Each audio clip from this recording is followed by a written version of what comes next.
All right, guys, thank you for that. We'll get one more update before we're done here for your day. Right now, we're going to welcome in our next live guest. We've got Eric Kulish, our air cargo editor, joining us today to talk a little bit about the wrap up for air cargo earnings season. Eric, thanks for being here.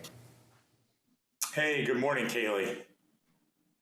Good morning to you, Eric. So jumping into some of the overall earnings trends, are we seeing anything overarching, of course, looking at hours, things like that, or is there anything that's poking out or sticking out as a glaring sign from the industry overall?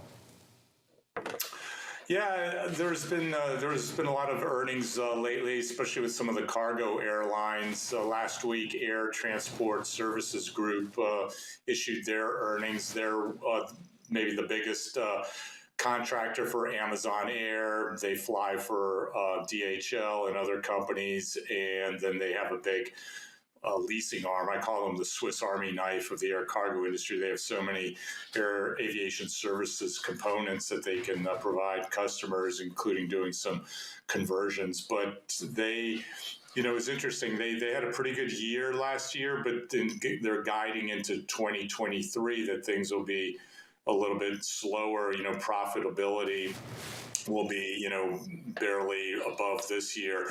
And basically they're saying their flight hours will be down about 5%. And, we saw that foreshadowed earlier in the month when they put out like some pre-earnings guidance that Amazon Air is likely to cut back the number of planes it uses, or, as they're coming off lease, not returning them. And then also, they're flying fewer hours. DHL's also appears to have cut back some hours, and that's just a function of the e-commerce sector slowing down. And so kind of the trend is that Atlas Air, also a large contractor, flies for Amazon, a large air cargo airline. They said their flight hours in the fourth quarter were down about 8%. Sun Country, which also flies for Amazon, is also a passenger airline, said their flight hours are down about 2%. So we're kind of seeing this trend that, the general air cargo market's been down for a long time, but there was a sense that the people who flew in the express networks were a little more immune to the downturn. But now we're seeing that, the downturn's everywhere, and the express carriers are feeling it as well, as evidenced by, well-known news about FedEx, having to cut back a lot of costs across the board, including with its fleet, downsizing some of its older aircraft. So I think that's one of the key takeaways. So a lot of the uptick in the air cargo industry was just driven by the fact that you couldn't find capacity literally anywhere else. Of course, we know that was pandemic driven. Do you think that you see any events or possible events on the horizon that could possibly lead to that uptick again in the air cargo sector? Or is this more of this normalization, return back to the pre-pandemic levels, and people are just now having to adjust to that after 3 years of just hyperinflated volumes and need? Yeah, I mean, it's definitely correcting to, the pre-pandemic types of levels of traffic. The market's correcting.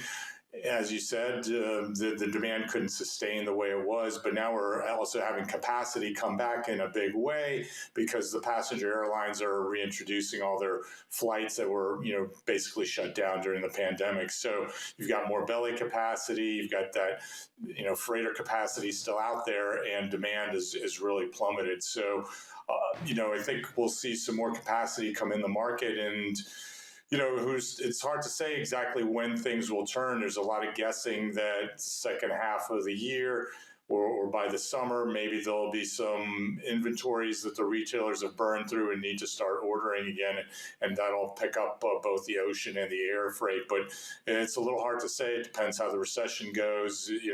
Some of this downturn could last into next year. And Eric, with that kind of outlook, does this kind of play into any type of investment some of these air cargo companies are making into some of their services, or are they still like really acting for these plans that they had in place maybe when activity was a little bit higher? Yeah, that's an interesting question. So Air Transport Services Group that we talked about earlier, they, in addition to flying, having a couple cargo airlines, they also lease aircraft. They're the largest leasing company for freighters in the world. and they lease these Boeing 767 freighters. They also will soon start getting into Airbus A330 freighters next year, leasing those mostly to international customers. And then they're starting up also with the new Airbus A321. It's a narrow body freighter. To lease those. And so they continue to invest. They said their capital expenditures for this year and some years going forward are going to be about $850 million. That's a 70% increase. Some investors are a little worried about that. They think, the returns, the cash flow will be less. Some of the returns and through dividends and other things will be less because they're spending so much on these, assets. And then you've got a down market. But the way ATSG looks at it is that they're taking a longer term approach. E-commerce, even though it's slowed down from the, red hot times during the pandemic, is still growing at maybe 11% per year as far as sales.